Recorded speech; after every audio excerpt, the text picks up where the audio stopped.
Hoy de un tema del cual se ha hablado mucho recientemente en Madrid, en las jornadas espíritas que organiza la Federación Madrileña de Espiritismo. Pero yo tenía mi compromiso con el Centro de Estudios Espíritas Sin Fronteras de traer mi pequeñísima contribución para vosotros. No creo que comparativamente con lo que han aportado compañeros pueda yo aportar mucho más, pero bueno, siempre habrá algún oído que necesite escuchar lo que aquí transmitimos unos y otros. He titulado La muerte una transición porque la muerte al fin y al cabo no es nada más que eso. Nosotros espíritas lo sabemos, conocemos esta realidad, sabemos que la muerte es un paso, es una puerta que se nos abre de la existencia física, en la vida física, a la existencia en el mundo espiritual. La muerte en realidad como tal no existe, es simplemente un paso, un cambio, cómo vamos a desarrollar. Buscando diferentes significados de la palabra muerte, encontramos que viene del latín mors, mortis, y se nos habla de la cesación o del término de la vida. En el pensamiento quizá más tradicional, la separación del cuerpo y el alma, más tradicional y más religioso, más relacionado con la religiosidad. Y desde el punto de vista más materialista, la desaparición, el aniquilamiento, la destrucción. En todas partes, en todos los lugares, podemos observar la belleza exultante que nos rodea, ¿no?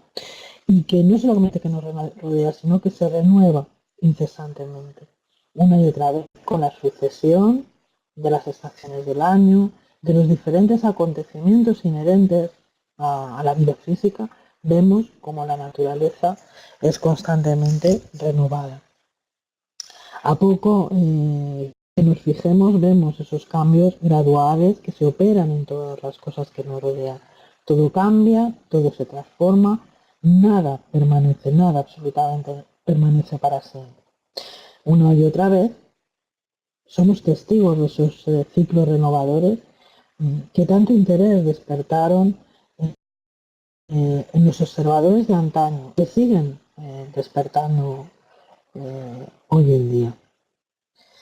En la pregunta 728 del libro de los espíritus, en el capítulo sexto, dedicado a la ley de destrucción, se nos informa de que lo que nosotros interpretamos como destrucción tiene como finalidad el renacimiento y la regeneración de todas las cosas. La destrucción, por lo tanto, no sería sino una transformación que tiene por objeto renovar y mejorar a los seres vivos, renovar y mejorar cuanto nos rodea, a los seres vivos y también a los seres inertes, porque sabemos de la destrucción a nivel cósmico de planetas, de sistemas, de estrellas, una destrucción que es solamente aparente.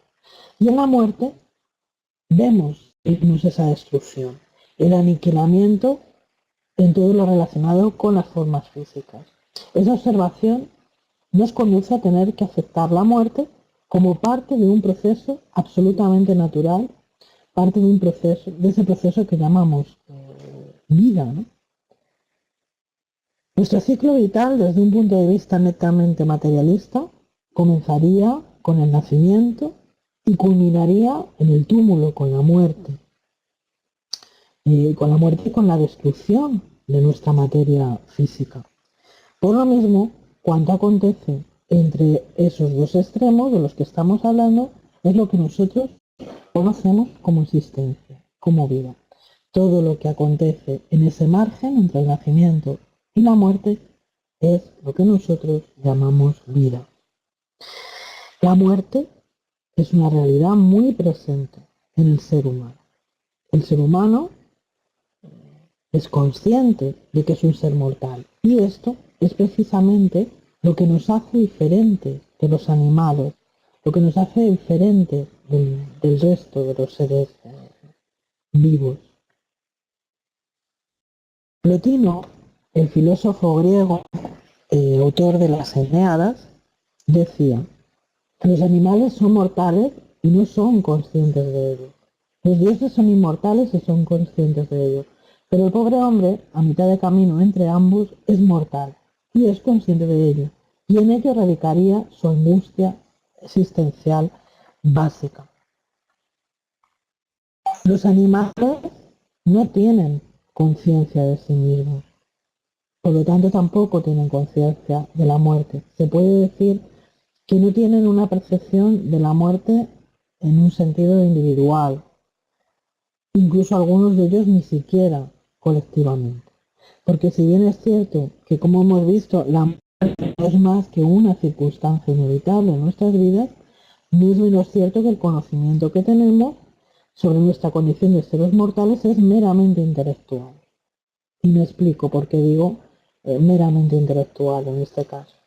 Todo aquello que sabemos, que experimentamos, que sentimos en nuestro día a día es la vida en plenitud y no su cesación. Por lo tanto, la muerte se presenta, emerge entre nosotros como un acontecimiento novedoso, desconocido, un acontecimiento que nos provoca miedo, que nos provoca angustia. No se puede tener experiencia de la muerte porque ella es la negación de la propia existencia, es la negación de la propia vida. Conocemos la muerte a través de las experiencias del otro, pero no podemos identificarnos con ella, puesto que nos son ajenas. No podemos de ninguna manera vivenciarla, experimentarla.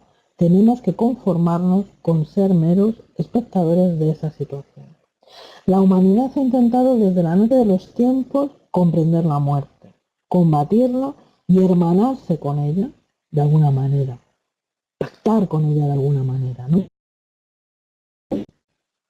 Cuestiones como la preexistencia del alma y la continuidad de la vida, la posibilidad de trascender la muerte, es una constante en todas las culturas y en todas las épocas.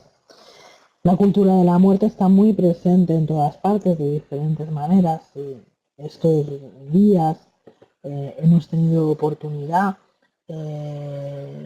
lado el Día de Todos los Santos y el Día de Difuntos, hemos tenido oportunidad de ver cómo se vive esta situación en diferentes culturas, en diferentes pueblos, incluso en zonas muy remotas, ¿no?, del planeta. Sí hay una cultura de la muerte presente en todas partes. Porque saber si la vida acababa en el túmulo ha constituido un gran desafío para la inteligencia del ser humano. Y se ha generado, como es lógico, todo tipo de hipótesis al respecto de qué es la vida y qué es la muerte. Plotino nos diría que hay dos opciones: o nos morimos, lo que significa dejar de ser, o no nos morimos, que es llegar a ser. Y ambas opciones son verdaderamente, diría Plotino, desesperantes, porque ambas nos provocan una angustia y una dificultad existencial que es y se siente como universal. Entre las múltiples corrientes del pensamiento, podemos decir que se han destacado dos a lo largo de los siglos en lucha constante, en lucha continua, ¿no?, para que una de ellas predominara por encima de la otra, explicando cuál es la realidad de la vida bajo teorías muy diferentes.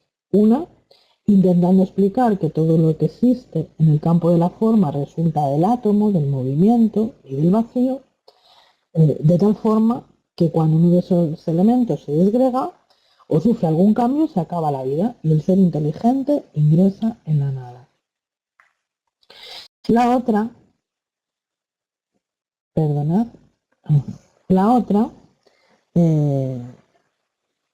bueno, he de decir que en esta explicación encontramos el fundamento de muchas teorías y de muchas hipótesis marcadas y profundamente materialistas, en las filosofías mecanicistas que se identificaban plenamente con el aniquilamiento o el ingreso en la nada de nuestro yo profundo.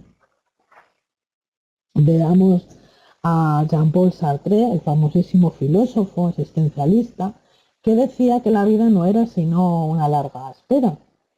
Todas estas esperas, decía él, comportan una referencia a un término último de lo que se espera, pero del que no se espera nada, porque después de la muerte lo que hay es nada. Esta frase resumiría el fundamento del pensamiento de muchos filósofos negacionistas. Sería un poco el resumen de todas las doctrinas materialistas que nos hablan de que moriremos y nos disolveremos, quedaremos sumidos en esa nada. Por otra parte, y siguiendo otra dirección, destacamos aquellas otras teorías, aquellos otros pensamientos que nacen del pensamiento aristotélico o socrático, que establecieron una corriente idealista o espiritualista, informando de que en el universo encontramos el mundo de las ideas, el mundo causal, de donde el ser procede y al cual vuelve cuando ocurre la muerte corporal. Ambos sistemas, como he dicho antes, se han enfrentado durante siglos, apoyados en informaciones filosóficas, en informaciones religiosas y científicas, por unos y por otros estudiosos que los han desarrollado en diferentes escuelas y también en diferentes momentos de la historia. Entendemos que es muy importante conocer en profundidad los ámbitos en los que se desarrollaron estos pensamientos, estas hipótesis, conocer un poco los contextos para comprender aquello que estos pensadores de todos los tiempos nos han querido decir y cómo la idea de la muerte ha ido variando a lo largo de la historia, pero también las ideas materialistas. En resumen, las alternativas que se presentan al hombre para su porvenir de ultratumba serían la nada, según la doctrina materialista, el vacío absoluto, la negación del ser, la absorción en el todo universal, según la doctrina panteísta, y la individualidad con fijación definitiva de la suerte según las doctrinas promulgadas por las grandes religiones. La absorción en el todo universal, es decir, procedemos de ese todo y volvemos a ese todo, o la individualidad con fijación definitiva de la suerte, morimos en virtud de nuestro comportamiento, vamos a un cielo, vamos a un infierno, vamos a un purgatorio, y además de manera definitiva, de manera absoluta y eterna, para siempre jamás, ¿no? Estas serían las ideas que se han sustentado hasta ahora. En todo caso, por más que se quiera negar la indestructibilidad del principio espiritual que dirige la vida, todos los hechos observados, todos los hechos observables a lo largo de la historia comprueban la precedencia del psiquismo al cuerpo o de la mente al cerebro. En todos los pueblos primitivos, como hemos dicho antes, encontramos interesantísimos vestigios que nos hablan de la creencia en la inmortalidad del alma, sin que esos grupos étnicos jamás mantuvieran contacto entre sí. Por lo tanto, es algo que está en nosotros, que está dentro de nosotros, es innato, la creencia a la vida, a la supervivencia después de la muerte, que la muerte no existe. Habitando lugares distantes y a través del estudio detallado de sus culturas, de sus costumbres, muy significativas en la representación de los diferentes cultos, independientemente además de las conquistas alcanzadas, todas ellas están basadas en la certeza de un principio creador, justo y sabio, que recibe para juzgar a aquellos que retornan de la tierra después de la muerte física. A medida que estas civilizaciones han ido avanzando, penetraron en los misterios de la tumba, sacando de allí informaciones comprobatorias de la supervivencia del ser. Y estas estos mitos, estas hipótesis, estos estudios, observaciones que estos pueblos antiguos hicieron están recogidos en casi todos los textos sagrados. Creo que todos aquí ya conocemos algunos de ellos, ¿no? Hemos oído hablar del libro egipcio de los muertos, el libro egipcio de los muertos o manifestaciones de luz, que se le conoce también por ese nombre, el libro tibetano de los muertos, que conocido también como Bardo Tohol, el libro maya de los muertos, y en Europa, una curiosidad, el Ars Moriendi o el arte de morir, eh, una obra que data aproximadamente del año, fue escrita alrededor, creen que fue escrita entre 1415 y 1450, en pleno siglo XV, que acentúa la importancia del trato a los moribundos, que habla ya del apoyo emocional y espiritual para ellos en los días finales, y la experiencia de la muerte. Estos textos están escritos en latín y contienen consejos sobre los protocolos y procedimientos para una buena muerte y sobre todo cómo morir bien. De acuerdo, por supuesto, con los preceptos cristianos de finales de la Edad Media. Pues ya os digo que aparecen ya en el siglo XV, casi ya en el Renacimiento, cuando casi ya en el Renacimiento, no, en el Renacimiento, aparecen estos textos que podéis encontrar en internet y curiosear. Estos documentos muestran además caminos y paisajes del mundo, de lo que ellos llamaban el mundo de los muertos, y que servían para preparar a las personas que iban a desencarnar, a los moribundos, hacia el viaje ineludible de la muerte, y en un ámbito más selectivo, dentro ya de lo que serían las castas sacerdotales,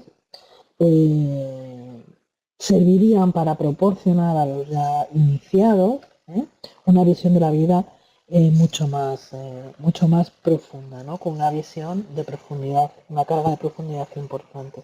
Morir, por lo tanto, no es que solo es una parte del camino de la vida. Esta importantísima documentación de la cual surgieron la ética y la filosofía, las doctrinas religiosas, el arte, fueron el centro eh, de todas las culturas que conocemos. Como he dicho anteriormente, la cultura de la muerte está de manera natural en el ser humano, ¿no?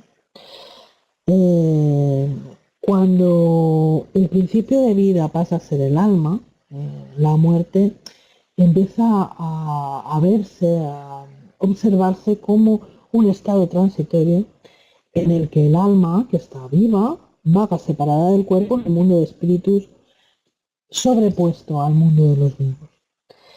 Los enterramientos, fijaros, toman la característica de un acomodo para el cuerpo. Lo podemos ver en todas las tumbas que la arqueología descubre, que nos ofrece. Las tumbas aparentemente son lugares de reposo para el cuerpo, un acomodo para el cuerpo. Incluso en estos enterramientos vemos cómo muchos, sobre todo aquellos que pertenecían a ciertas casas o a ciertas estadios, ¿no? Dentro de sus sociedades, pues eran enterrados incluso con sus pertenencias que no solo eran sus armas, si era un guerrero o sus joyas, sino que incluso encontramos en algunos enterramientos pues que han sido enterrados con su familia, con sus esposas, con sus sirvientes, con sus animales de compañía, porque la visión que tenían de la muerte está muy relacionada con ese acomodo del cuerpo que hemos hablado, y que ese cuerpo tenía que estar disponible para cuando pudiera de nuevo ser rescatado por el alma, ¿no?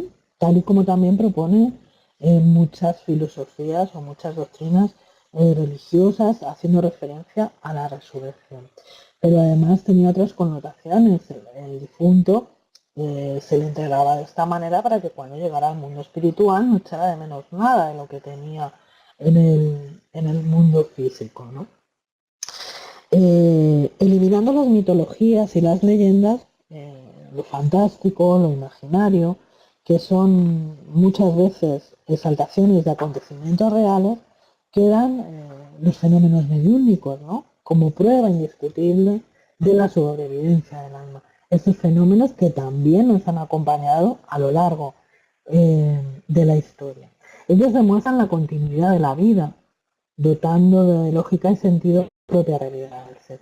Si la vida fuera destruida con la muerte, ella dejaría de tener sentido en sí misma, en razón de su fragilidad y de la brevedad. Una existencia, por muy larga que nos parezca, por muchos años que podamos vivir, sabemos y tenemos conciencia de que es muy corta en relación a, a la eternidad, ¿no? A lo infinito.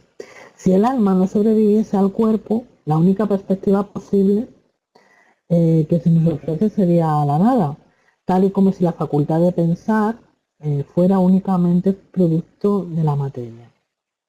Eso es lo que postulan también las teorías mecanicistas, ¿no? Que nos dicen que el pensamiento, el sentimiento, la razón, etcétera, etcétera, son productos de nuestro funcionamiento cerebral, productos de la química de nuestro cerebro, dotando también a la materia de una pseudointeligencia.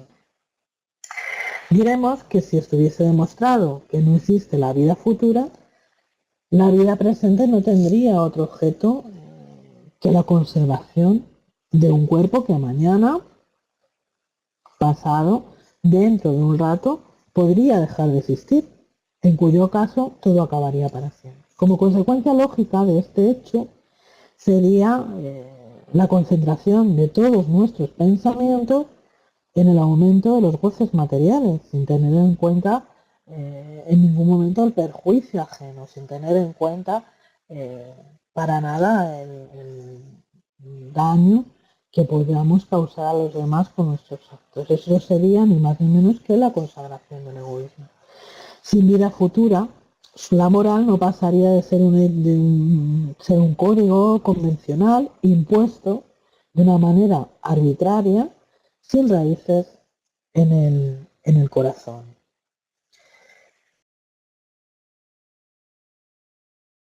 Stanislav es uno de los fundadores de la psicología transpersonal y un investigador pionero en el uso de los estados alterados de conciencia. Y él dice que la conciencia de la muerte es el inicio de la sabiduría. Introduce en la vida humana una vigilancia constante y una tendencia a evitar el comportamiento dañino. Por lo mismo, esto que nosotros llamamos muerte llena de significado nuestra vida. Con la llegada del espiritismo a mediados del siglo XIX, el panorama cambia radicalmente. Se descorrió el velo que separaba el mundo físico del mundo causal y espiritual. Y no porque, como hemos dicho antes, la mediunidad no fuera algo conocido, practicado y llevado adelante a lo largo de los siglos, sino porque el espiritismo viene a darle un sentido profundo a la vida. Porque no nos olvidemos que el espiritismo es, ante todo, una doctrina para la vida. Muchas veces se nos olvida, esto es para nosotros, es para los vivos, es para aquellos que todavía, estando aquí, tenemos la oportunidad de mejorar, de ser mejores. Pues bien, con la llegada del espiritismo, como digo, todo esto adquiere otro cariz. La grandeza de esta doctrina reside en que son los propios espíritus, los espíritus de los seres que antes han vivido junto a nosotros, que han compartido con nosotros, quienes vienen a prevenirnos de lo que nos espera cuando traspasemos esa puerta, ese velo, esa cortina que separa un mundo y otro. El espiritismo debe su nacimiento a la necesidad de la espiritualidad superior por dar a conocer racional, científica y filosóficamente que la vida continúa después de la muerte, que ésta no existe, que es un puro trámite para el retorno al mundo causal, al mundo del que procedemos, al mundo al que verdaderamente pertenecemos, que es el mundo espiritual. Por medio de las comunicaciones de quienes partieron antes que nosotros, sabemos que la vida continúa, que trasciende más allá de lo puramente físico y que todo en el universo es vida en continua transformación. Tomar conciencia de la propia muerte es valorado como un requisito necesario para trascender el cuerpo y abrirse a la espiritualidad. No obstante, y debido al desconocimiento, a la ignorancia, a la mala educación recibida, es lógico el temor, la duda e incluso el impulso por aferrarnos a la materia, por aferrarnos a la vida física. Pero lo que hable es que todos y cada uno de nosotros, tarde o temprano, tendremos que enfrentarnos a ella. Tenemos que enfrentarnos a ella, sin más remedio. Deberemos transitar, deberemos volver a qué nos espera y del que procedemos. Comprensiblemente, desde el momento de la concepción se manifiesta el fenómeno de la transformación celular, que también se llama fenómeno de muerte biológica, porque el nacimiento es la puerta de entrada a la vida física, pero también es la línea de salida hacia eso que llamamos muerte. Es entonces en este proceso de transformaciones, que es incesante, que surgen a cada etapa de nuestro desarrollo, cuando llega el momento de la detención orgánica.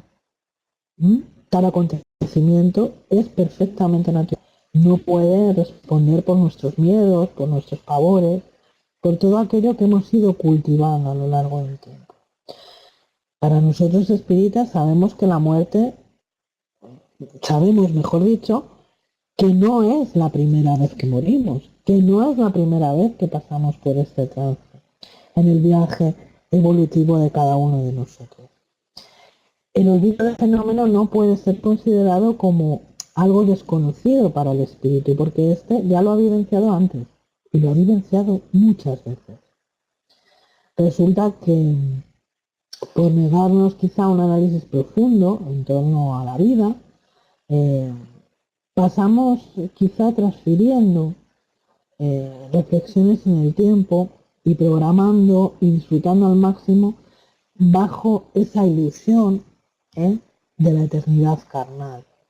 Cuando somos jóvenes, estas reflexiones, estas cuestiones las transferimos para la vejez.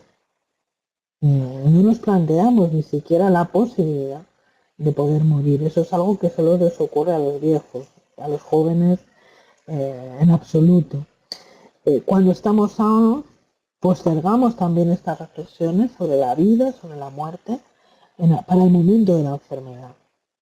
Porque en definitiva nos creemos invulnerables al desgaste y a los procesos degenerativos de la materia. Y no solamente es que nos creamos invulnerables, es que de algún modo no lo aceptamos de ninguna de las maneras. La muerte es algo que le sucede al otro, no me va a suceder a mí. Pero nos olvidamos de que el Maestro Jesús nos dijo que la muerte puede llegar como el ladrón sin avisar. Y por todo ello tenemos que estar preparados, tenemos que ser conscientes de la situación. Asumiendo sin tomar que es un hecho totalmente natural, al que nos hemos enfrentado, como ya he dicho, innumerables veces en esta semana.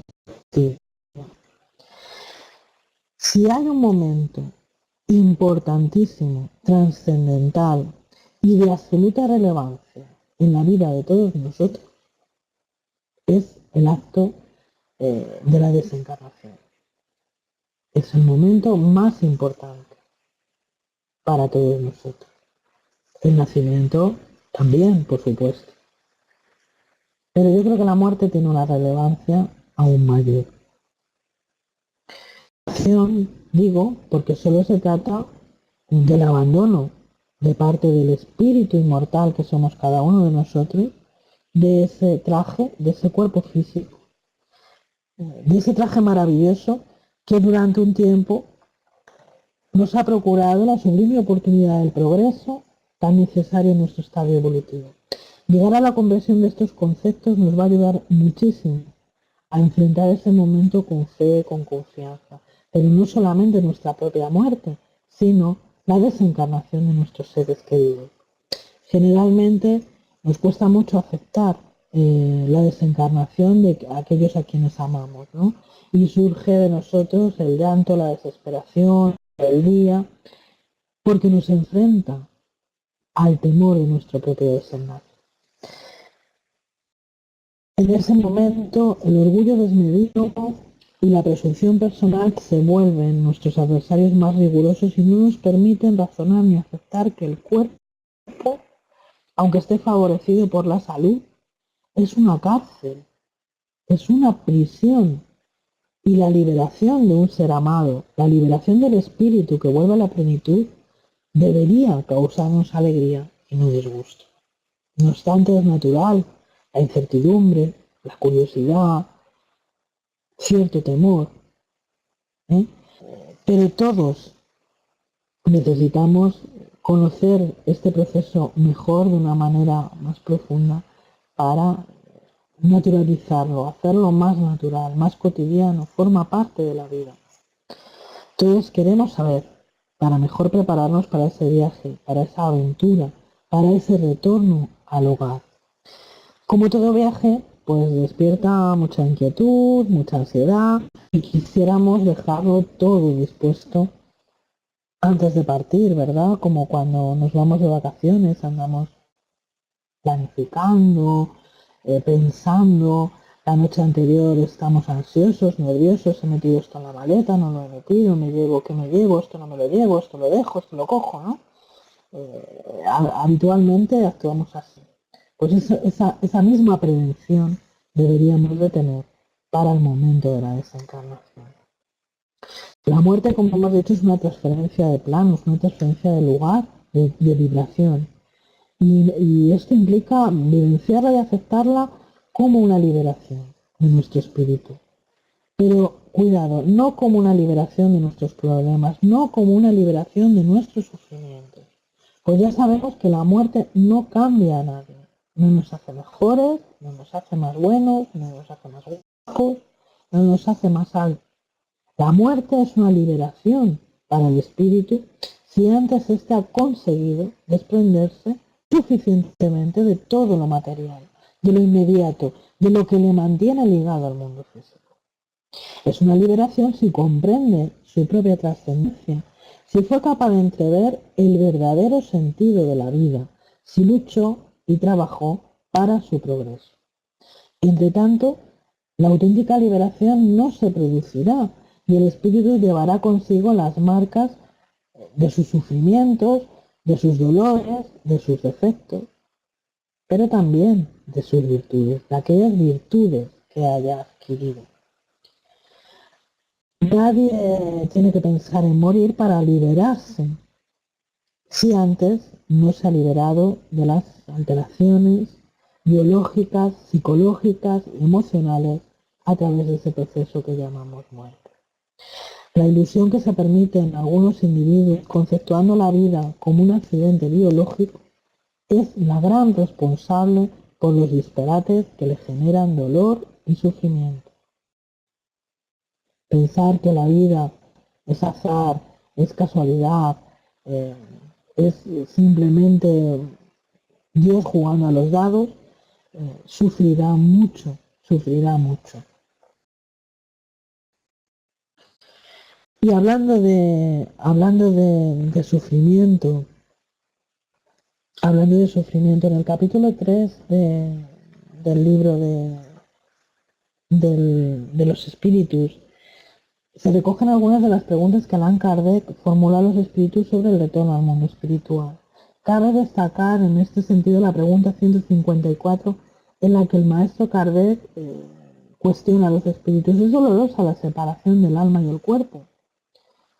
Momento este que nos causa a todos gran inquietud y a la que los espíritus contestaron, no, el cuerpo muchas veces sufre más en el transcurso de la vida o muerte.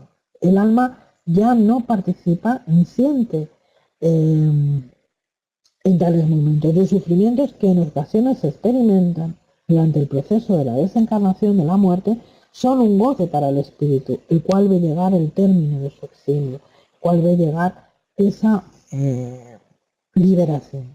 Como vemos, los espíritus nos dejan patente que la muerte o el proceso de muerte no es doloroso en sí mismo.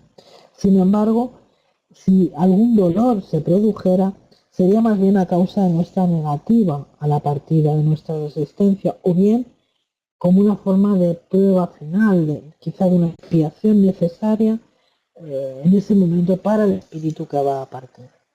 Una profundización mental demuestra que la muerte no duele, no produce pavor, es el estado psicológico de cada uno o la posición de cada uno frente a la misma quien transfiere esas íntimas impresiones hacia el exterior, dando curso a ese tipo de sentimientos, a ese tipo de angustias, de dolores, ¿no?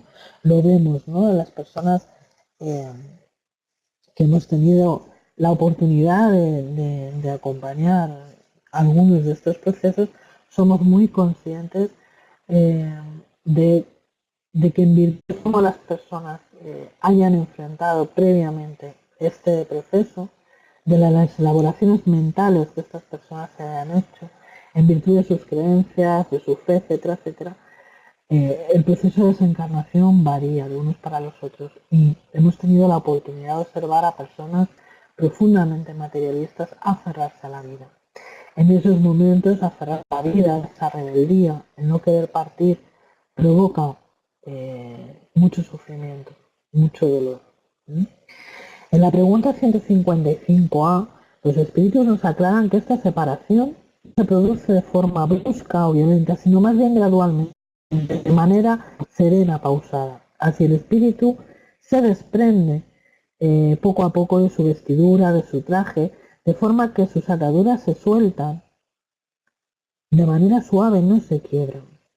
En algunos individuos esto ocurre bastante rápido y se puede afirmar que tal proceso se cumple en pocas horas, pero en otros, como he dicho, el desprendimiento es mucho menos rápido y en ocasiones se prolonga. Es debido a la afinidad que existe entre el cuerpo físico y el espíritu. Afinidad siempre se da en relación con la preponderancia o la importancia que el espíritu dio a la materia en el curso de la vida. Es razonable pensar que cuanto más identificados estamos con la materia, más laborioso, más difícil es el proceso de la desencarnación. Frente a la conducta mantenida durante la existencia física, de cierto modo se van delineando esos procesos para la liberación del vehículo, cuyo proceso es mucho más grave de lo que pueda parecer al observador menos cuidadoso, ¿no? Lo cierto es que se muere o desencarna según se vive. De ese modo, el acontecimiento terminal encargado de producir la desencarnación es el resultado de todo un proceso vivido durante el tránsito orgánico, según podemos ver, según podemos observar.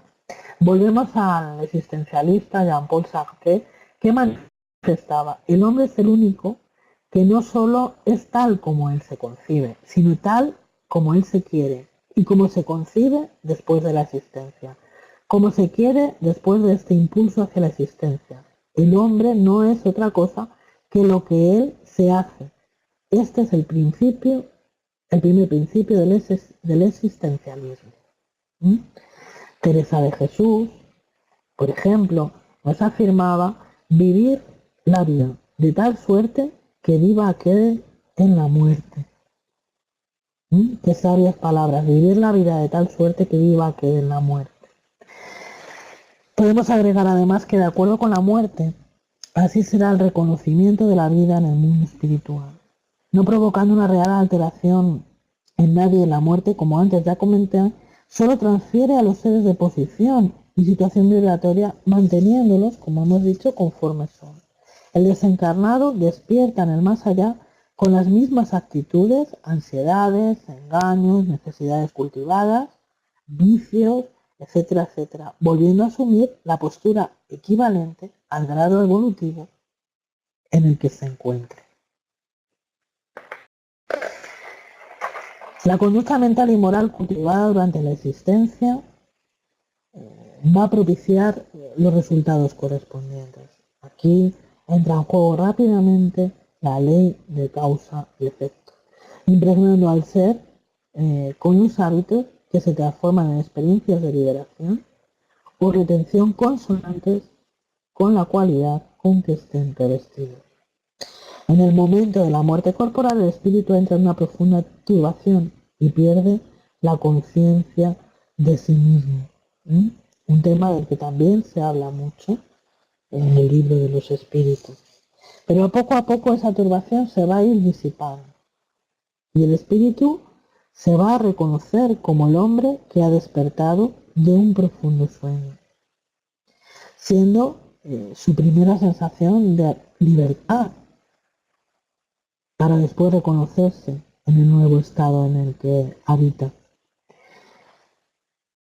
La lucidez de ideas y la memoria del pasado le vuelven a medida que se extingue la influencia de la materia de la que acaba de separarse y por supuesto también del nivel evolutivo de este ser que ha desencarnado. Este estado de turbación, tal y como nos esclarece Kardec, presentará circunstancias especiales según el carácter de los individuos y sobre todo según la causa de muerte. En muchos de los casos el espíritu estará sorprendido y confuso porque no cree estar muerto, se ve perfectamente, ve su cuerpo e intenta infructuosamente acercarse a las personas conocidas sin entender que no puedan verle, que no puedan oírle. Semejante estado va a durar hasta que la separación del espíritu sea completa y comprenda que ya no pertenece al mundo de los vivos. Este fenómeno se explica fácilmente cuando la muerte se presenta de forma brusca, de improviso, ¿no? En individuos que han sufrido, por ejemplo, accidentes, ¿no? Para ellos la muerte es sinónimo de destrucción, de aniquilación, y no pueden entender que se vean, que se oigan, y no pueden considerarse muertos, ¿no? Su ilusión además se acrecienta cuando se ven con un cuerpo sólido, un cuerpo que pueden sentir, que pueden tocar, ¿no? Interroga a Kardec en la pregunta 164 sobre la intensidad y la duración de esta turbación, a lo que los espíritus responden que todo va a depender del estado vibratorio, de elevación de moral y de conocimiento del espíritu. Siendo así, que aquel que ya en la vida física ha conseguido desprenderse de la materia, preocupándose más por el progreso espiritual que del progreso material, deberá durar ese estado de turbación mucho menos tiempo que aquel otro cuya existencia fue mucho más carnal. Otra de las preguntas frecuentes que nos hacemos, debido al temor que la soledad nos produce, es si en esos momentos trascendentales en la vida del espíritu estaremos solos o contaremos con la ayuda y el apoyo de nuestros seres queridos y compañeros del mundo espiritual. Todos nosotros hemos oído decir, de boca de nuestros familiares o amigos prestos a desencarnar, que se encontraban rodeados por familiares, que llevaban días ya recibiendo las visitas de distintas personas que describían perfectamente, que reconocían perfectamente e incluso en algunos casos personas de las que ellos mismos no tenían constancia de que hubieran desencarnado. Esto es una realidad, como vamos a ver. Si imaginásemos y fuésemos capaces de ver lo que sucede en la hora de la partida, seríamos mucho más respetuosos y dignos ante la muerte, ante el fallecimiento. El esfuerzo y la negación de los mentores, de los trabajadores espirituales, es digna de mención. Es realmente digna de mención.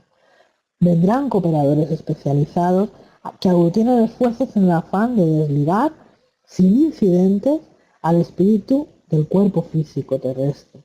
Cuando se produce por fin ese desligamiento del lazo fluídico, concluye lo que llamamos la desencarnación. Por lo tanto, nunca nos vamos a encontrar solos en esos momentos. Tenemos muchísimos ejemplos en la literatura espírita.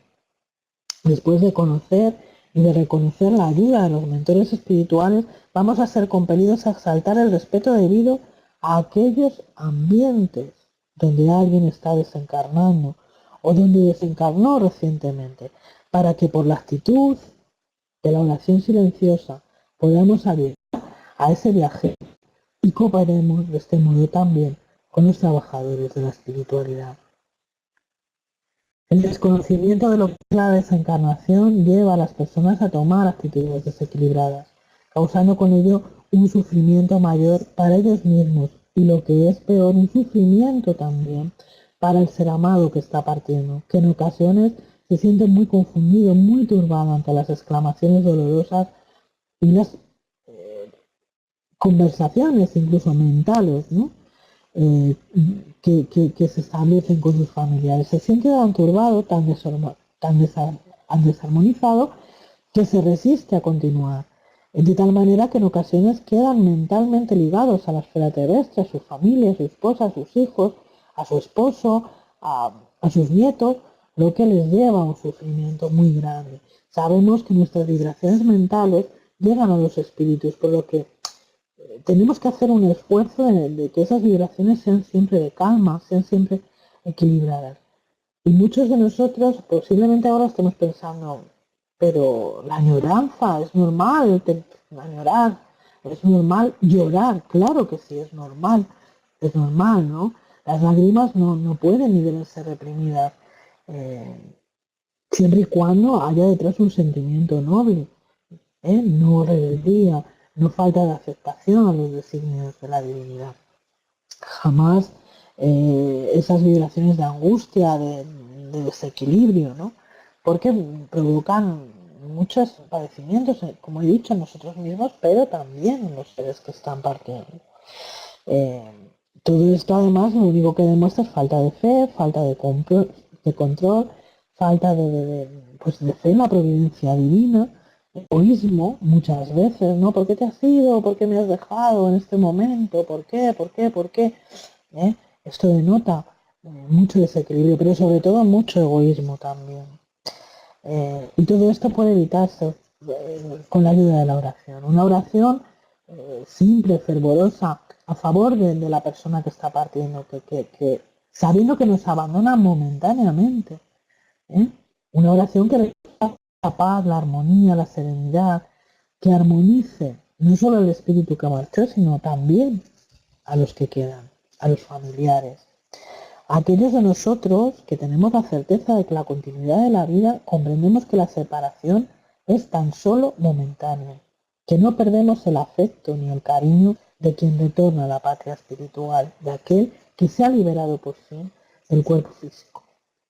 La doctrina espírita nos enseña que hay certeza real y demostrable en la continuidad de las relaciones entre los que han partido y los que quedamos aquí, que ellos permanecen junto a nosotros, que nos visitan, que nos hablan, que nos alientan, que vibran de amor por nosotros, que nos esperan y que preparan con ilusión el momento del reencuentro en el mundo espiritual, que sienten, al igual que nosotros, una dicha infinita cuando sueñan con ese momento del reencuentro.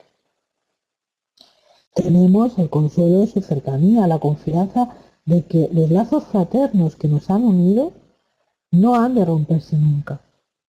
Esos espíritus progresan fieles a sus amores, manteniendo los lazos de cariño y el sostén necesario con el cual se encaminarán hacia adelante, hacia la felicidad, y nosotros debemos contribuir a ello. Comprendamos que cuando un ser querido se traslada de una para la otra vibración no es pérdida, es ganancia. Las relaciones del mundo espiritual, desde el mundo espiritual para con el mundo físico, son mucho más intensas que las que hemos mantenido en la propia vida física. Esto no debemos nunca perderlo de vista.